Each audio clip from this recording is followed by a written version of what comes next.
This week on the College Football Roundup, the Aggies embarrass LSU, more disappointment in Norman, Indiana pulverizes UCLA, and so much more. This is the Monday Report, starting now. All right. Hello, everybody. It is Monday, October 26, 2025, and this is the Monday Report. I'm your host, H. James K., and today we've got a packed show for you. We're going to talk about Texas A&M versus LSU, Oklahoma versus Ole Miss. We're going to talk all about the whole Lane Kiffin to Florida thing, at UCLA and Indiana, Michigan and Michigan State. We're going to have some quick hits for you, and then we're going to take a look ahead to the next week. So let's get right into it. All right, starting at the top, Texas A&M embarrassed LSU on Saturday. The score was 18-14 in favor of LSU at one point before Texas A&M scored 35 straight points to win the game 49-25. Now, I will be completely honest.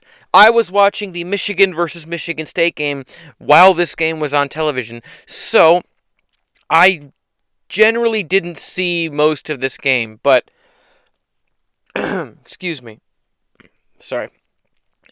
I saw a lot of the discourse about this game, and I ended up looking at the stats, and I watched a little bit of tape, but I didn't actually watch this game live, so I didn't really get a lot of the vibe of this game, but still.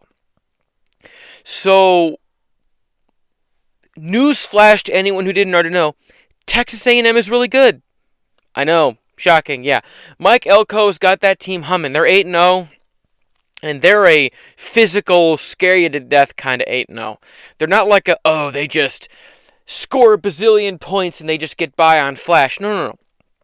They pulverize you in the trenches. It is meat and potatoes, physical, complimentary football, and they are really good at it, as LSU learned. So, last week I had an entire segment about how LSU shouldn't fire Brian Kelly. And then he got embarrassed at home at night against Texas A&M. Oh, Brian, you're killing me, man. What are you doing? So, we're talking about him for the second week in a row. So, there's no other way to put this. LSU just got flat embarrassed. They're not physical enough on offense and defense. They make too many sloppy mistakes. They're not a good team. And that comes down to coaching. Now, there are rumors coming all the way from the governor of the state of Louisiana that changes might be coming for LSU. Now, whether that's firing Brian Kelly, firing members of his staff, change at a quarterback, we don't really know. I'm recording this at 7 p.m. on Sunday, so we'll see if there's anything crazy that happens, but as of the time of recording, we have not had any reports of these rumored changes. Now, that being said, I stand by what I said last week. LSU should not fire Brian Kelly. Don't do it. Don't do it. Don't do it. Right now, it's looking like if everything goes how I think it's going to go, you're going to have Florida, Auburn. You're going to have, Wisconsin, Penn State. You could have Wisconsin maybe Michigan State. I mean, there's a lot of teams who want to be players in major college football. There's only so many elite coaches. So, with so many teams likely pulling the trigger, I caution people, do not pull the trigger this year. Because I will guarantee you what will happen. LSU will fire Brian Kelly. And then they will struggle to find someone who can live up to his stature. And then they will find someone from the group of 5 level. Or they'll find a coach like Will Stein, the offensive coordinator at Oregon, who is a reasonable hire, but he's not flashy. He doesn't bring the wow that their fans would likely want. And then they're just They're exactly what they are right now for the next 4 years, and then they fire that person, and we're right back here in 2030.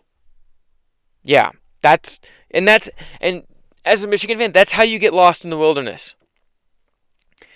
You've Unless it gets really bad, like what's going on with Luke Fickell in Wisconsin, hold the course. And I know Brian Kelly has been there 4 years and there's still no movement, but it took Harbaugh almost 8 years to get to the top of the mountain. So these things take time.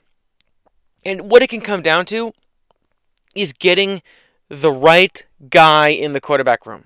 I mean, we do not underestimate the fact that they were recruiting Bryce Underwood to go to LSU. You cannot tell me he wasn't the long-term strategy. And as a Michigan fan, he's the real deal. But instead, they're stuck with Garrett Nussmeier. And that's no shot at Garrett Nussmeier, but he's not a flashy, take-over-a-game, consistent kind of QB. He's just not. Like, Michigan, under Jim Harbaugh, had a succession of okay QBs. Jake Rudock, he was solid, but he wasn't great. You had, Wilton Spate, John O'Korn, Shea Patterson, Cade McNamara. You had, that big dude who went to Tennessee. Him, whose name escapes me all of a sudden. I can't remember his name. He was huge and fast and he had a howitzer for an arm. Either way, it was just one QB after another at Michigan over and over and over and over and over. And then J.J. McCarthy arrived. And everything changed. So I caution people, patience. Brian Kelly is a good coach. He is a good coach. I know Michigan fans, we've been crapping on all over Brian Kelly for 20 years. But from an intellectually honest standpoint, he is the real deal. He can get you there. He took Notre Dame to the national championship, for Christ's sake. Notre Dame before NIL. Back when you had to do it with nerds and geeks from the suburbs. When you couldn't get those dumb wide receivers from Louisiana and Florida that are real fast and can catch balls but are dumber than a box of rocks. You can get those guys at Notre Dame now because they have the portal and stuff. But back when Kelly was there, no. You had to get those smart, not as athletic white boys who went to Brother Rice and shit. Those are the guys that Notre Dame was dealing with. Not anymore. So it was harder back then. And he took those teams to a national championship. Now, admittedly, they ran into a buzzsaw and they got, blasted by Alabama. But it was the greatest Alabama team in every way. Either way, LSU fans, it sucks. Trust me, I'm a Michigan fan. The first, 12 years of my Michigan fandom was a never-ending cavalcade of pain and misery. And then you got the quarterback. And everything lined up. And yeah, you had Jaden Daniels, but everything else other than Jaden Daniels wasn't right. Brian Kelly has the defense sorted. That's a good defense. You get a good offensive coordinator with a real identity. You get an actual QB in the building, you're good to go. That's it. Brian Kelly can recruit. He's a good coach on game days. So don't fire him, and especially not this year. Oh my God, don't do it this year. You're not going to get a good guy. So LSU, I'm reiterating what I said last week. Don't fire Brian Kelly. Now for Texas A&M, if you put a gun to my head and said who's winning the SEC when the season's over, right now I'd say it's Texas A&M. Yeah, not Oklahoma, not Texas, not Bama or Georgia or Florida. No, it's Texas A&M. None of the usual suspects. It's Texas A&M. They are so good. They've got an incredible quarterback in Marcel Reed. I think it's Reed or Reese. I'm going to say Marcel Reed.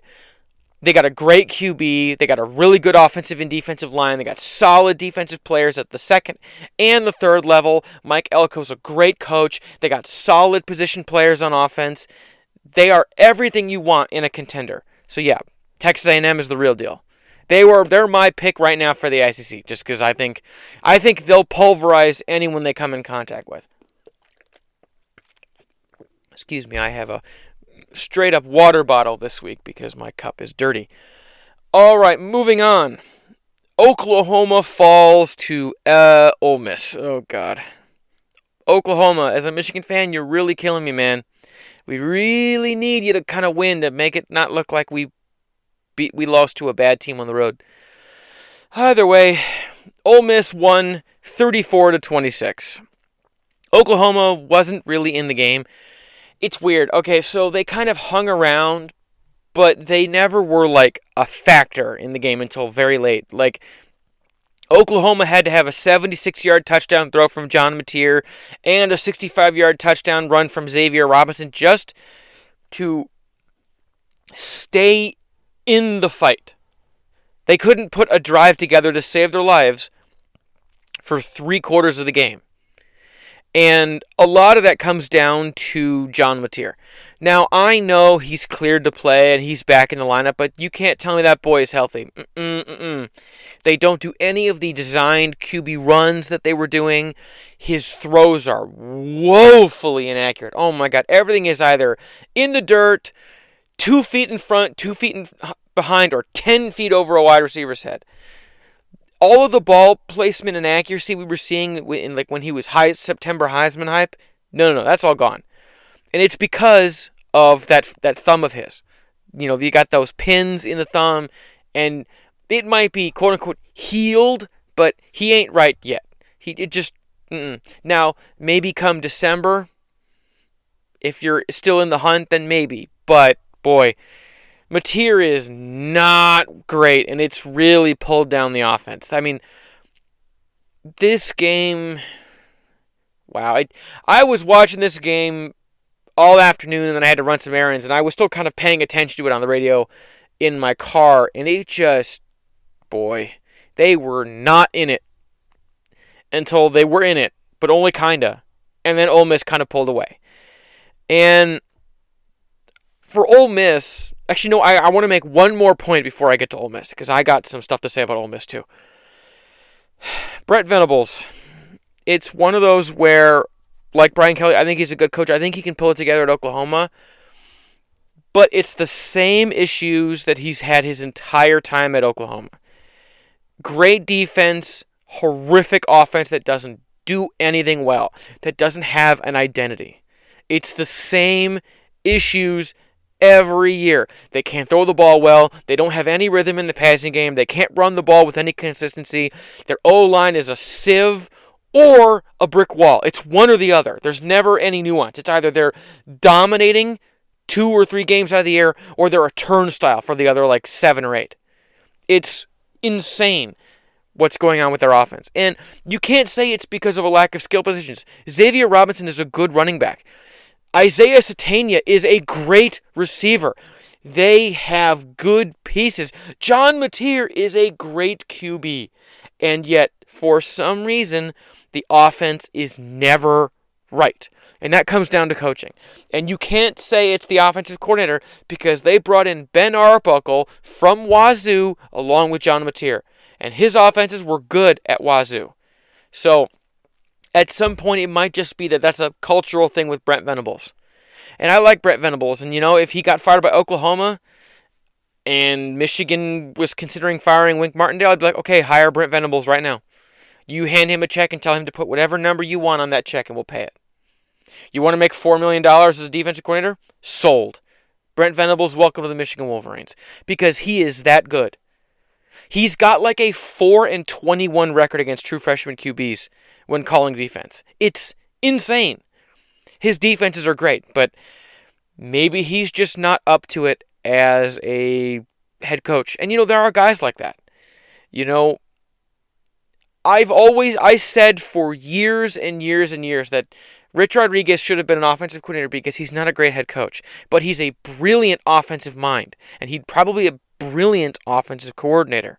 There are guys like that who you see like they get transformed into the head coach, and you're just like, yeah, that's not working out. Will Muschamp is a great example.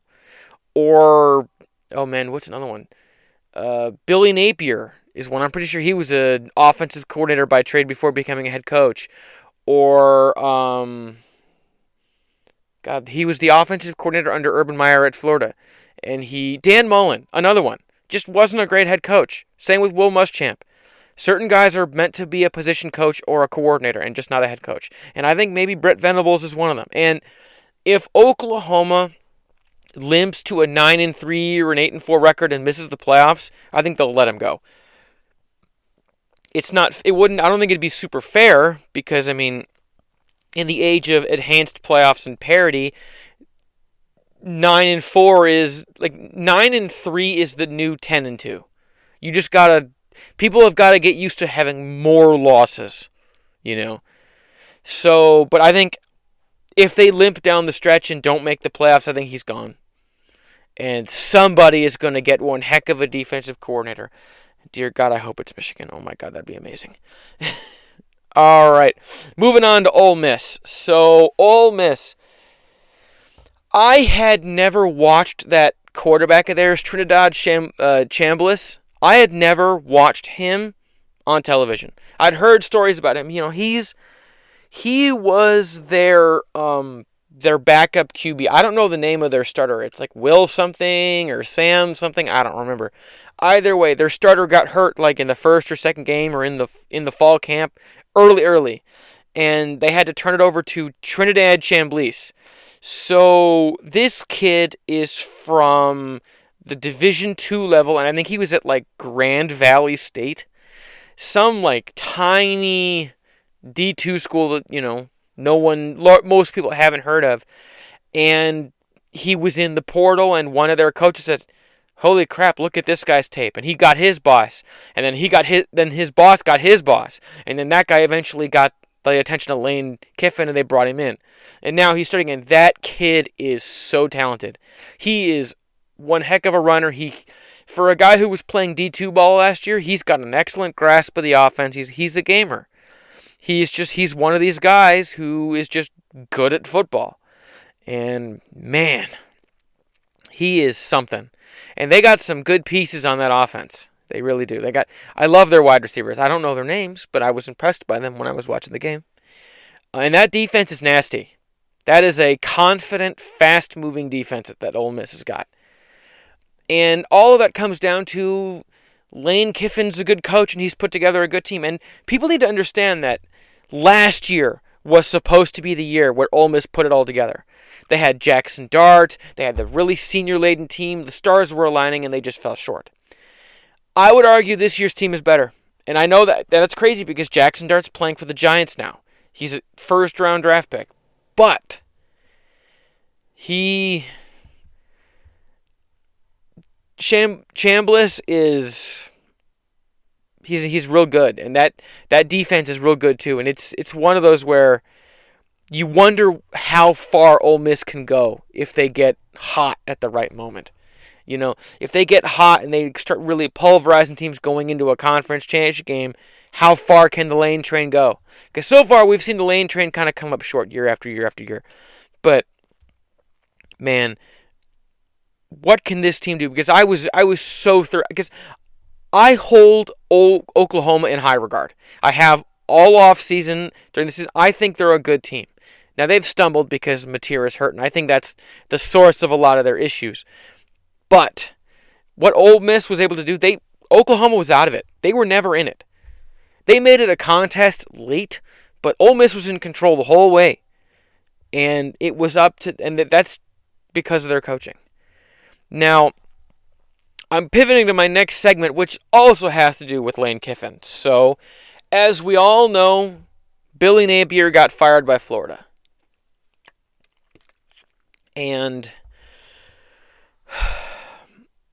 something that probably should have happened 2 years ago or last year. Hell, you could have made the argument it should have happened after his first year. It was one of those where he was awful, he's awful, then he'd upset a top 10 team, and we can't fire him because he's almost turning the corner. And he did this for like 3 years. So they fired him. And as it has become abundantly clear, the number one target for Florida's fans, their administration, everything, is Lane Kiffin. I mean, it isn't just like a tiny little murmur, it's a roar. We want Lane Kiffin. That's what the Gator fans are saying. They want the Lane train to be in Gainesville from now on. And I totally get it. In contrast to Billy Napier, he's everything Billy Napier is not. Many have said that he's the second coming of Steve Spurrier. Kind of big personality, explosive offense kind of guy.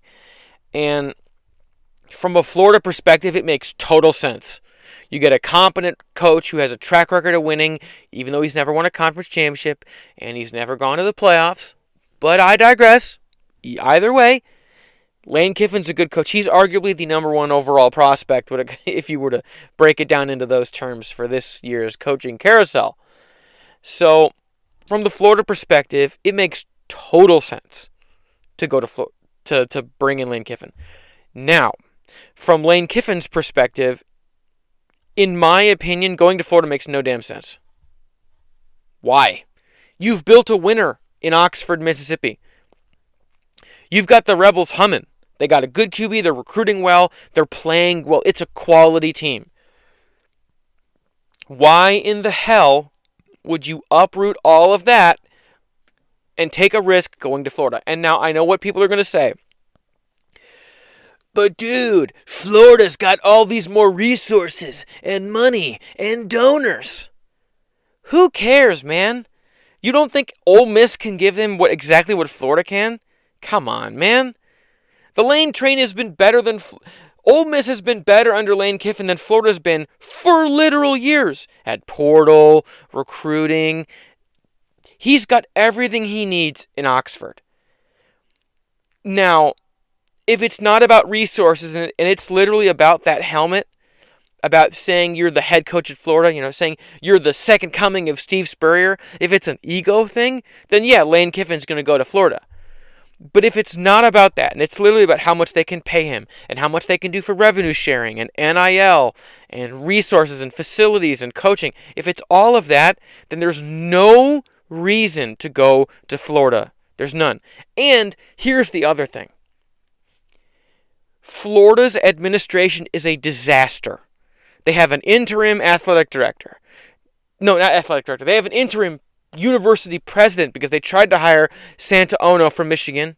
Damn you, Florida. Santa Ono was a great university president. But the Board of Regents said, no way, we're not hiring Santa Ono. So now they just have an interim president, and they have a booster class who keeps putting their grimy little fingers in everything in the football business. It doesn't let the coach be a coach.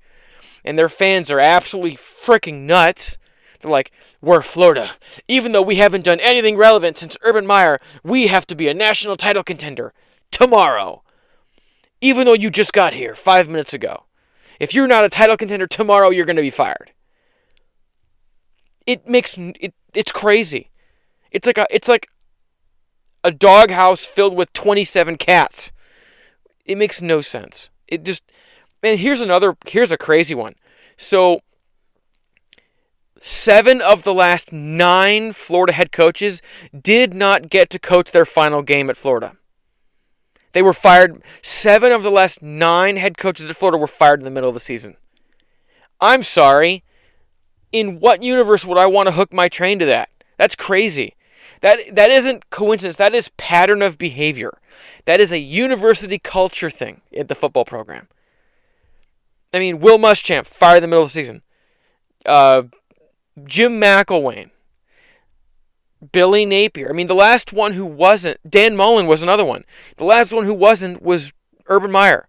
And before him, I'm pretty sure it was Steve Spurrier. But other than that, it's been like a never-ending cavalcade of fired in the middle of the season. So if you're Lane Kiffin, there's so much risk going to Florida when you've already got a built winner in Oxford, Mississippi.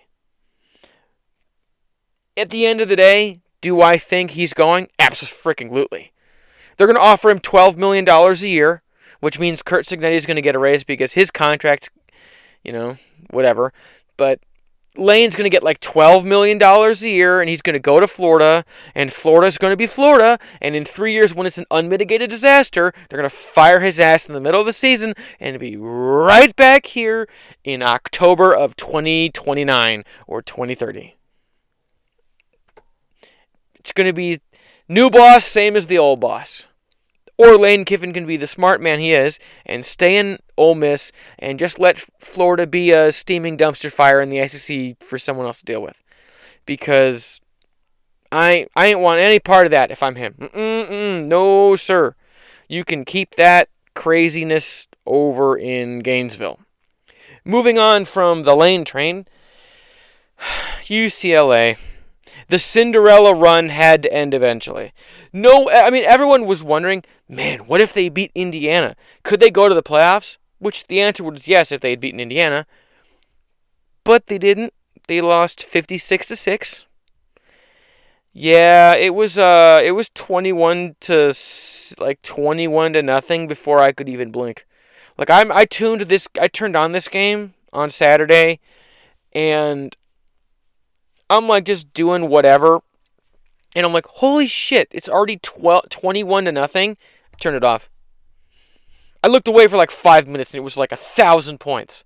So I was like, we're done.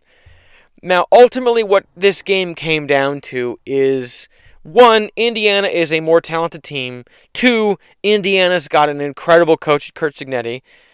But 3, UCLA just never established the run game. The thing that has been the bread and butter of this resurgent UCLA offense has been running the ball with Nico Iamaleava and their running backs. It's been huge for them, is establishing the run and controlling the pace of the game. Well, their defense has been a liability this whole time, and they couldn't establish the run, which meant it was very hard for Nico to pass.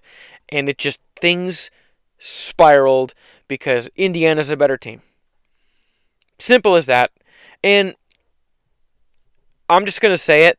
Indiana should be number 1 in the country in the AP poll. I have no idea why Ohio State is still number 1 in the country. I mean, I've watched both teams. Ohio State is good, and they have one of the best defenses I think I've ever seen. But we have to acknowledge the fact that they have not played a single quality opponent. Texas is not good.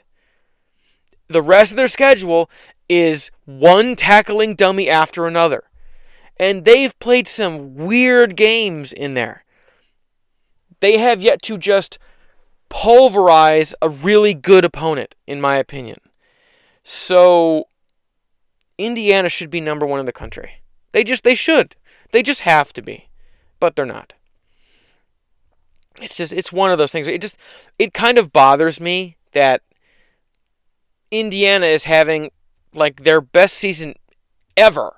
You know, Indiana is the losingest team in college football.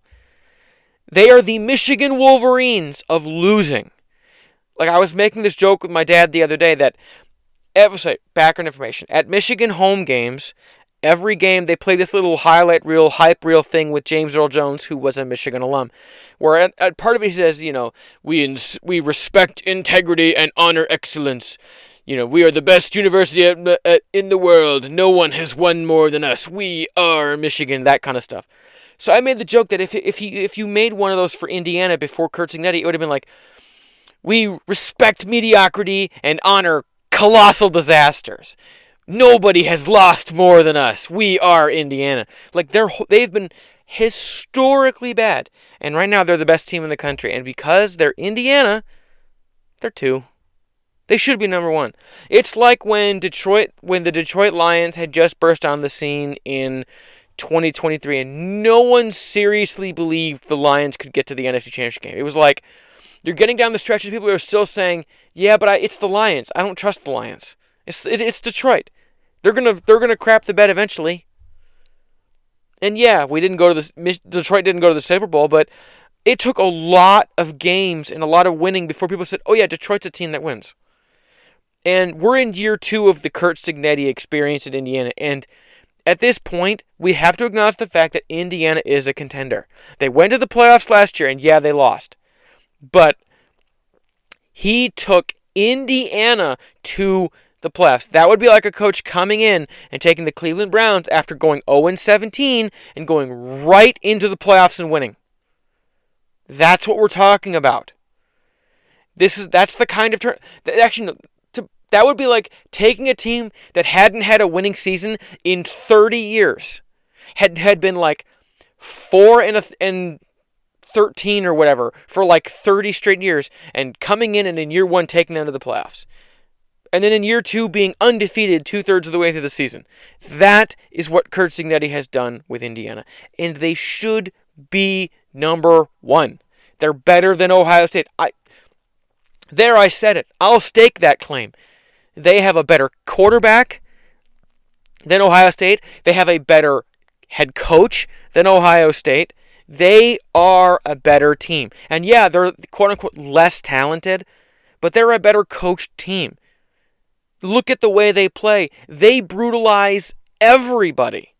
They don't care who you are, where you're playing, whether it's raining, snowing, or raining blood from hellfire. They don't care. They come in, they pulverize you, put up 50 points, and leave. They walk into your house, tell you to make them a sandwich, eat your food, drink your milk, take your shoes, and leave. That's what they do. Every single week, that's what Indiana does. And it's about time for people to start respecting Indiana as the winning contender that they are. Hell, they're my choice for the Big Ten Conference right now. Because I think the second Ohio State runs into them, they're going to lose. Because I just don't trust their offense. Unlike with Fernando Mendoza, who I think should be the number one for the Heisman right now. So, all right, I'm getting off my Indiana soapbox. I'm real juiced about the Hoosiers. I want to see the Hoosiers kind of... If Michigan can't go all the way this year, I want to see Indiana do it. Just because to see the Indiana Hoosiers win a national championship would prove that the worst thing to ever happen to the SEC was NIL and the transfer portal. Because the second that NIL and the transfer portal came around, all of a sudden, other teams had a shot. You could build a winning roster suddenly, even if you weren't a traditional Southern contender. So yeah, let me just take another drink real quick, and then we're going to move on to the battle for the Paul Bunyan Trophy. There we go. I was losing my voice there for a bit. All right, Michigan went to East Lansing on Saturday night and took on the Michigan State Spartans in the traditional battle for the Paul Bunyan Trophy. And it was if there was ever a game that was a mid-off, it was that. It was no, I don't want to win, you win. No, dude, I insist, you win. No, man, you're being rude. I'm going to lose. You win. It was just neither team wanted to win for 3.5 hours. Until eventually Michigan said, fine, I guess we will win. And they stumbled into a lead and sat there. But even still, both teams played so bad. And once again, the officiating by Ron Snodgrass was awful. Like, you look at the offside call against Michigan State where he got a good pass rush and hit Underwood and caused a fumble that Michigan State recovered. On the field, it was called back because of an offside, but if you look at the call, he doesn't line up offsides, and he times the snap perfectly. I was stunned. I watched it again. I was like, holy crap, he timed it perfectly. That's a bad call. And there were a couple of pass interferences that didn't go Michigan's way, that didn't go Michigan State's way. And on the other hand, there were some plays where you're like, how is that specifically not pass interference against the Spartans? Both sides, it's like, how could you not call that? Or how could you call that? Or what were you seeing, ref? It was a horribly refed game. Both ways. Everyone got boned. Now, it had an inordinate impact on the Spartans because they had like 12 penalties and they were undisciplined all game, but the officiating was awful. Now, focusing in on the actual game itself, neither quarterback was good. Yeah, Bryce Underwood had he had less than 100 yards passing. Now, it didn't matter because Michigan won the game 31-20 with like 270 rushing yards as a team. But Underwood did not play well. Michigan ran 49 running plays and 17 pass plays. Now, if you're Bo Schembechler and it's 1977, then yeah, that probably sounds like an adequate run-pass balance. But in a modern offense, 27 passes is kind of where you need to be minimum. And they just weren't. Michigan ran the ball and ran the ball and ran the ball. And yeah, it worked, but at some point you have to trust Bryce Underwood to be able to handle it. Like, Michigan State was one of the worst defenses in the country in defending passes over the middle. So what did Michigan do? Nothing over the middle. Michigan was having really good effect with calling play action passes in the first half. So when they do, they just stopped. And, you had a clutch down that you need a first down? Well, who are you going to throw it to? Samaj Morgan, who drops it again. His 8th drop of the season. I'll get to Samaj Morgan later. I'm not even going to get wound up on that yet. But it's one of those where it has become clear that when you're on the road, expect Michigan to run the ball 65% of the time and throw the ball the rest. If you're at home, then expect it to be half and half. It has become very clear that under Sharon Moore, that's what we do. On the road, we throw the ball 17 times a game. We run the ball 50 times. That's what we do. Even though that's just insane. It's ludicrous. Because here's the dirty little secret about that game. If Michigan State's offense was competent, they would have won the game. Easy. Because the fact that their offense was incompetent kept giving Michigan opportunities to pull away. Bad interception here, fumble there, 2 stops on 4th down. If they had a real offense, they probably beat Michigan pretty handily because Michigan played a horrible game. And it wasn't because the defense wasn't playing well. It's because Michigan's offense was just putrid. Awful. So, now to get to some of the highlights, I will say, Justice Haynes, welcome back, had like 152 yards rushing. And then you had Jordan Marshall had like 110 yards. They both had great games. Justice Haynes had 2 rushing touchdowns. Bryce Underwood got in on the rushing touchdown party. He had one from like 19 yards. It was a good game on the ground. The Michigan O-line really started kind of commanding the line of scrimmage, which we haven't really seen a lot of this year, which was great. So in that regard, that was like, woo, cool. But it was very clear that Haynes wasn't healthy. You could tell that it took him a while to kind of get back in the groove, and he wasn't as sharp as maybe you would remember him being, and he's clearly not healthy. Now, if it was me, I might hold him out of the Purdue game and just say, okay, it's going to be the Jordan Marshall and Jasper Parker show against Purdue going into the bye week so that you can have Justice Haynes truly healthy for the final run of Northwestern, Maryland, Ohio State going into the postseason if Michigan ends up actually making it to the postseason. So that's what I would do, but I have a feeling they're probably going to keep playing him because he's just so damn explosive. Like, he had another explosive run against Michigan State that's just like 70 yards. You're just like, God damn, he is so talented. So, those were the highlights. Now, lowlights. Marlon Klein played one of the worst games I've seen him play in just a long time. Like, all of last week after the Washington game, it was like, man, it was great to finally see the tight ends involved in the game. And then they just weren't involved against Michigan State. And you want to ask, well, where'd all that go? Oh, yeah, it was riding the bench because Zach Marshall is the best pass-catching tight end we have.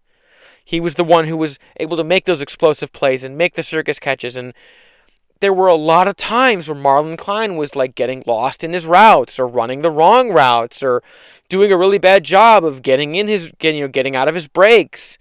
And he kind of had some sloppy plays in the run game. And it's just, I know Marlon Klein was just getting healthy and he's getting back in the lineup, but if he's not up to snuff, then you have to play someone else. How many times are we going to see Michigan play guys who just aren't up to it? And that leads us right into Samaj Morgan. At this point, does Samaj Morgan have blackmail material on Sharon Moore? Does he have like dirty pictures of Chip Lindsey or something? Why is he still on the field? Because here's the deal. Samaj Morgan has dropped 8 passes this year. 8. 2 of them on 4th downs, where you've got to have it. Channing Goodwin was worse, which is crazy. But Samaj Morgan is such a liability in the passing game that it is actually a detriment that he's even on the field. Like, I'm sorry, if he doesn't catch the ball, then stop putting him out there. And he's the worst punt returner I've ever seen. I'm sorry, when you've got 20 yards of open space in front of you, there is no reason to catch the ball and run 20 yards to your left for a 2-yard punt return. And that's assuming he actually returns that damn thing. Usually, he fair catches it inside the 10-yard line and just goes, oh well, shrug emoji. Because he's not a good punt returner. Andrew Marsh is so fast, you can't tell me he can't handle it. And if Andrew Marsh can't do the punt returns now, then you need to start training him to do them, because Samaj Morgan is a damn liability. Anytime he's on the field, he should be taken off the field. If I had my way, he would never see the field again at Michigan. 1 drop, okay, that's unfortunate. 3 drops, okay, over the season, that's fine. 8 drops, barely 2/3 of the way through the season. I'm sorry, you're a liability. Sit on the bench. Ride the pine. We'll go get Jamar Browder, the true freshman. Surely he can play better. And if not, okay, then we'll play Zach Marshall. Or Tonelli, that other tight end. Or we'll put in a freaking running back. Anyone else. I'm so frustrated watching him run lazy routes, be lazy in run blocking, and drop balls that are such gimmies. Now, admittedly, I could never play wide receiver. I'm not that guy. But as Michigan wide receivers go, he's awful. There are guys on some of those mediocre Rich Rod and Brady Hoke teams that are like, oh my God, you'd be so much better than him. It's like Drew Dillio, short, not super athletic, great hands. You could be a great slot guy in comparison to Samaj Morgan. Or Jeremy Gallon was a great receiver, slot guy. It can be done. You can have a slot guy who's barely 5'10", who plays like he's 6'3".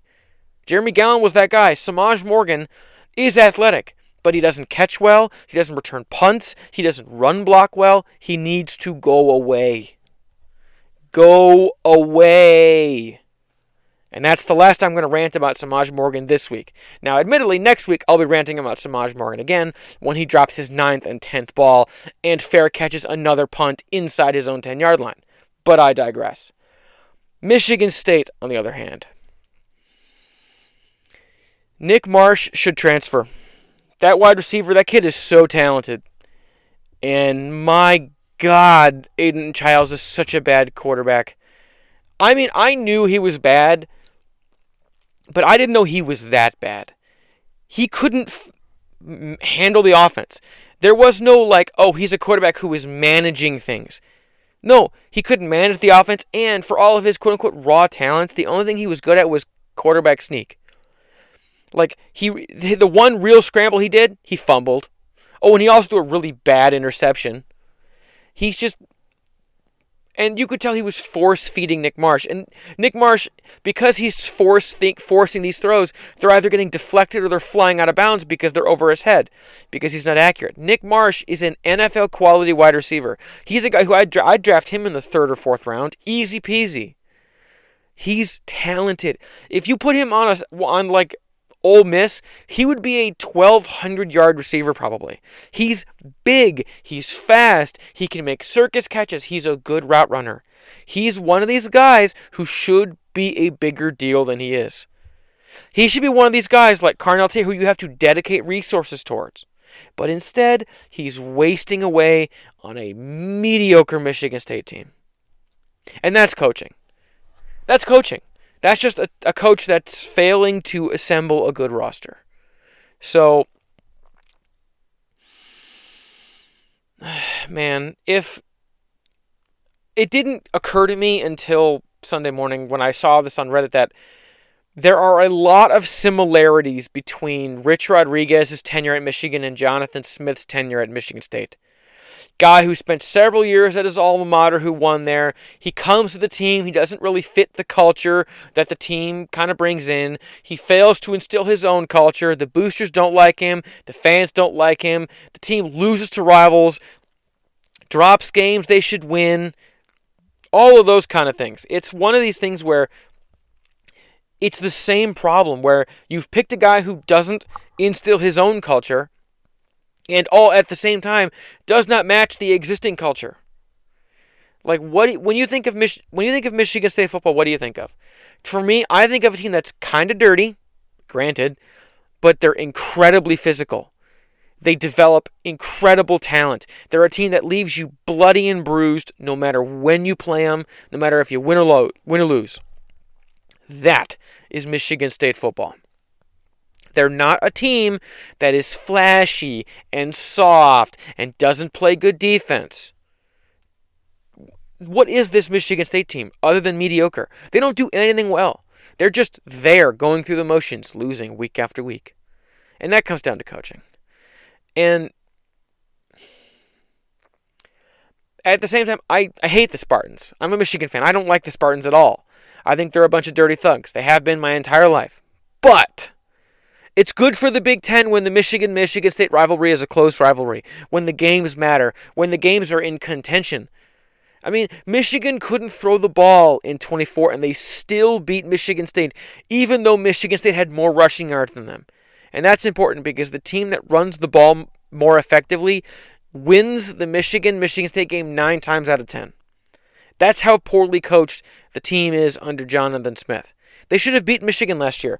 Hell, they could have beaten Michigan this year. But instead, Sharon Moore is the first head coach to go 2-0 against Michigan State in his first two games against them since Benny Oosterbaan in 1948 and 1949, I do believe. I know it's Oosterbaan. I think it's 48 and 49. That's the kind of thing we're talking about. Jim Harbaugh never went 0. He went 0-2. Lloyd Carr had a bad start. Rich Rod, Brady Hoke, they were all middling. I mean, this Bump Elliott, Bo Schembechler, what's his name? Gary Moeller, all of them. None of them did this. But Sharon Moore is 2-0 because this Michigan State team is mediocre as hell. And that's coaching. Now, do I think they should fire their coach this year? No. There are so many teams that are more important than them that are firing their head coach that if they fire their head coach now, they're going to hire some G5 guy maybe you get Jason Eck from New Mexico. Okay, but is that really a hire that is going to revive things in Michigan State? I don't think so. So, troubled times. You feel bad. Part of me, a tiny, tiny part, deep down, feels bad for Michigan State fans because when you reach the stage of apathy where you don't even care that you lost, that we're at the stage where you're actively hoping that Michigan will beat you by 50 points so the athletic department will fire your head coach. Yeah, it's getting bad in East Lansing. All right, moving on to quick hits. Like I said, this is a new segment every week for these college football roundups. We're going to do some quick hits where we just kind of quickly talk about a couple of games. So, Iowa has an offense. Not so fast. So they defeated Minnesota 41-3. They led 31-0 with 10 minutes to go in the second quarter, and they led 31-0 at halftime. But only 3 of Iowa's drives in the entire game went longer than 25 yards. And those were their first 3 drives where they really built their lead. So in that regard, yeah, Iowa's offense is significantly better. Make no mistake, their offense is an actual offense this year.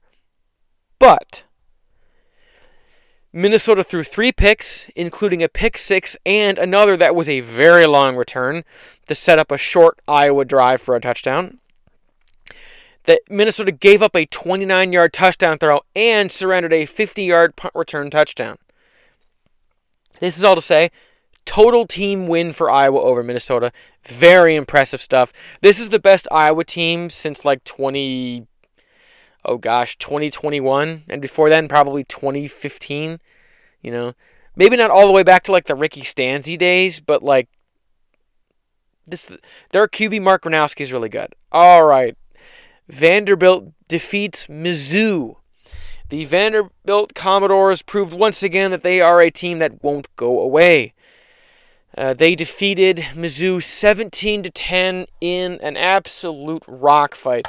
This game was so ugly and so physical, and it was two teams that want to play ball the same way, which is run the ball with your running back and your quarterback and just control the flow of the game and reduce the amount of drives and just play smash mouth football, whatever you can equate modern version of smash mouth football. At the same time, the coaching staff at Missouri reports that starting quarterback Bo Pribula will be out for a while with a leg injury. We don't really know what specifically happened, but I have a feeling, I'm pretty sure one of his linemen fell on his leg in a scrum at like the 3-yard line. So that's devastating for Mizzou. Like their season's over. Losing to Vandy and losing to Bo Pribula, they're done. Bye-bye. But Vandy is in the top 10 for the first time in like 50 years. And this is at least 50 years, and this is the best season they've had in my lifetime, by far. All right, Alabama comes back against South Carolina. At one point in this game, South Carolina was up 22-14. And then, well, Alabama scored and got a 2-pointer to tie it up 22-22. Okay, whatever. There's still enough time to drive down the field and kick a field goal. And then South Carolina fumbled the ball on like the 7-yard line. Okay, don't panic. We can still play defense and go to overtime. And then Bama drove all the way down the field and scored a touchdown and won 29-22. Even though South Carolina outplayed Bama the entire game. They were the better team. But Bama is a better coached team. And a well-coached team can beat an opponent that is outplaying them. We've seen this with Georgia. Those Kirby Smart teams, they play like an absolute horror show. And then in the fourth quarter, like, oh, are we supposed to win today? Right. And then they turn on and they win because they have good coaching. That's what teams with good coaching do. They can find a way to win even when they're getting outplayed and out-executed. And man, South Carolina, I like Shane Beamer, but it's ugly in South Carolina right now. All right, Texas defeats Mississippi State in overtime. This is a bad Mississippi State team. Talk about a total collapse. So, Arch Manning had to engineer a 17-point comeback late in the game to engineer a chance for Texas to win the game in overtime. It was, you look at the box score of this game, you're like, how is it that Mississippi State choked this away? They lost in overtime 45-38 to Texas. And Arch Manning, and this is going to come up especially later, Arch Manning left in overtime with a concussion. And backup quarterback Matthew Caldwell had to throw the game-winning touchdown in overtime. But gritty win for Texas, horrible collapse for Mississippi State. All right, next week we got Ohio State versus Penn State. This was supposed to be the massive matchup that was going to be a test for Ohio State. Instead, Ohio State's schedule remains weak, and I'm anticipating an absolute bloodbath. My prediction is 31-6 Ohio State. I think it's not even going to be close. Penn State's fired their head coach. They've lost Drew Aller for the season. I think it's just going to be show up, get punched in the mouth, and call it quits kind of game. All right, Vanderbilt is taking on Texas. So Vanderbilt's riding high. Diego Pavia is a great QB, and Clark Lee is a great coach, and they're rocking and rolling. Meanwhile, rumors of Texas head coach Steve Sarkisian reaching out to NFL teams about jobs, and the team is really not playing well, and they don't really do anything real well. And now you've lost Arch Manning for the game, more than likely. I mean, he's concussion, so probably at least a week. So how will Texas perform with their backup QB against a very hot Vanderbilt team? I am predicting that Vanderbilt's going to win 24-20. Now, it's going to be close because Sark's a good coach, but I think Vanderbilt's going to pull it out. All right, Oklahoma's taking on Tennessee. Can Oklahoma right the ship and get back on track? Part of me doubts it because I don't think John Mateer is healthy enough, and Josh Heupel he's really got that Tennessee team clicking again. Joey Aguilar is playing real well. They got a kind of a sneaky defense. Josh Heupel, I guess he's the first head coach at Tennessee to win like 11 games in a row, like multiple years in a row or something like that. It's the kind of thing where you're like, he's like the best Tennessee coach this century and parts of last century. Like he's the best Tennessee coach in a long time, and that team is real good, and they got a good QB in Joey Aguilar, and like I said, the sneaky defense, and I am predicting that Tennessee is going to win 30-27. I think it's going to be close, but Tennessee is going to win. And finally, Michigan is taking on Purdue. So Purdue is kind of a sneaky team. They've got a great new head coach in Barry Odom.